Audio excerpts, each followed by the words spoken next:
வாழ்க்கையில நீங்க நல்லது செய்யாடி பரவாயில்லை, அநியாயம் பண்றாரு யாருக்கும். நல்லது செய்யறது வேற சகோதரர்களே, அநியாயம் பண்றது வேற. ஒத்தண்ட கண்ணால கண்ணீர் வடிஞ்சிச்சா நீங்க நாசம் அடைஞ்சிட்டீங்கன்றத மறந்துடாது. அது நீங்க யாரா இருந்தாலும் சரி, நானா இருந்தாலும் சரி. எவ்வளவு பெரிய தலப்பா கட்டியிருக்கேன், தாடி வச்சிருக்கேன், பிரச்சனை இல்லை. யாருக்கும் அநியாயம் பண்ணப்படாதுன்னா யார மனசையும் எனக்கு உடைக்க இயலாது. மனசுகளை உடைச்சி கண்ணீர் வந்துச்சு, நீங்க முடிச்சு.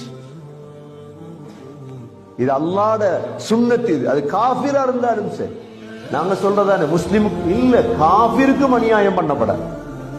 அவனோட காசை கொள்ள போடுறது, அவனோட பணத்தை பறிக்கிறது அநியாயம் விளங்குது. அவனோட மானத்தை போக்குறது கவனம்.